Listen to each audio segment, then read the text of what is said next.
plus vous allez en faire, plus vous allez être relax. Vous voyez, là, vous pouvez faire du boxeur, vous pouvez faire du runner, vous pouvez croiser et rester croisé.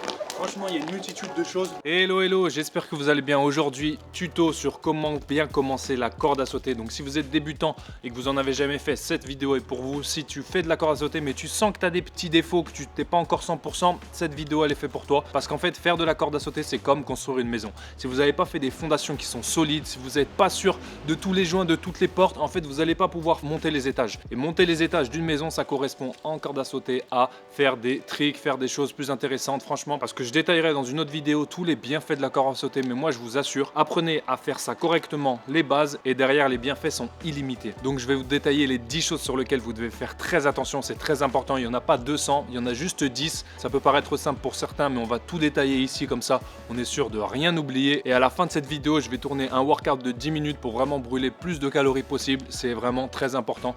Tu peux vraiment ajouter ça dans tes workouts, ça va te permettre d'augmenter ton métabolisme général et de brûler encore plus de calories. Il y en a trop qui regardent cette vidéo qui sont pas encore abonnés, donc abonnez-vous s'il vous plaît, on est beaucoup sur la chaîne, ça commence à augmenter, ça récompense le travail qui est fourni, ça fait toujours plaisir. Appuie sur la cloche aussi, comme ça tu seras au courant dès que je sortirai une vidéo. Moi je sais que je vais en sortir beaucoup, donc ne t'inquiète pas, tu vas apprendre beaucoup. Si tu suis cette chaîne, c'est parce que tu aimes t'améliorer, c'est parce que tu veux devenir meilleur. Donc la première chose sur laquelle tu dois faire très attention, c'est de mesurer ta corde. Donc avec une corde trop petite ou une corde trop grande, il y a toujours des moyens d'en faire, mais si elle est de la bonne taille, ce sera plus facile. Donc tu la mets sous ton pied, tac, et il faut qu'elle arrive au niveau de ton téton. Donc tu vois, mon téton il est là. Il y en a qui disent qu'il faut que la corde arrive au niveau du téton. Moi j'ai testé et je préfère quand c'est la poignée qui arrive au niveau du téton. Donc là c'est parfait. Faut pas que ce soit un point sur lequel tu dis non c'est trop petit, c'est trop grand. Non, il y a toujours moyen avec les bras après de gérer. Mais ça on verra dans un deuxième temps. Le deuxième point très important, c'est comment tu vas tenir ta corde. Donc tu vois la corde, tu la mets derrière. Tu laisses tomber tes bras tu les mets pas comme ça, tes bras tu les mets pas comme ça. Donc tu laisses tomber tes bras et tu viens ouvrir un petit peu tes avant-bras. Donc c'est cette position là que tu dois trouver. Donc tu fermes pas les bras, tu ouvres un petit peu les poignets. Et donc tu vois, là tu as une belle distance du poids du corps et là tu vas pouvoir tourner bien comme il faut. La troisième chose sur laquelle tu dois faire attention, c'est comment tu viens mettre tes genoux. Les jambes, tu viens pas les verrouiller comme ça. Les jambes, tu viens pas les plier comme ça. En fait, tu viens te mettre debout. Donc, comme on a dit, tu ouvres un peu les bras et les genoux, tu viens les plier un petit peu. Parce qu'en fait, si tu es comme ça, là, tu seras trop raide. Tu seras pas assez souple. Mais si tu es comme ça, ton centre de gravité, il est trop bas. Donc là, tu ne seras pas assez rapide.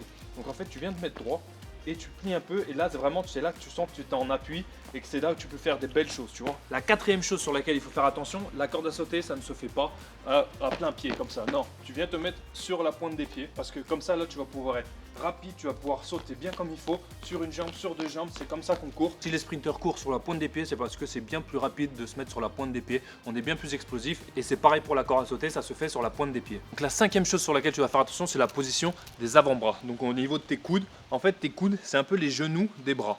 Donc en fait c'est pareil, tu viens bien les ouvrir, tu viens pas les verrouiller, tu viens les fléchir un petit peu. Donc quand tu as la corde dans la main, en fait tu viens pas tendre tes coudes à l'arrière, mais tu viens fléchir un peu tes avant-bras. Tu vois, on passe de ça à ça, vu de face, donc c'est pas comme ça, tu viens les fléchir un peu. Et on a dit on ouvre un petit peu les bras, donc comme ça tu te retrouves dans cette position là. La septième chose sur laquelle il faut faire attention, c'est en fait comment tu sautes. Ça t'as même pas besoin de la corde pour le tester. Ça sert à rien de sauter comme ça, non. La détente, ça, on travaille pas la descente en faisant de la corde à sauter. Quand tu fais de la corde à sauter, il faut sauter un petit peu. Donc des petits sauts, des tout petits sauts. Plus tu se rapproches du sol, mieux ce sera. Ce qui est important à la corde à sauter, c'est de travailler en fait la notion de l'espace. En fait, il faut que tu contrôles l'espace dans lequel tu es. Il faut que tu saches où est-ce que tu es. Donc plus tu sautes haut, plus ton temps de suspension sera long. Et en fait, si ton temps de suspension est long, ce sera bien plus compliqué derrière de gérer la force et la vitesse que tu mets dans la corde. Donc il faut sauter doucement.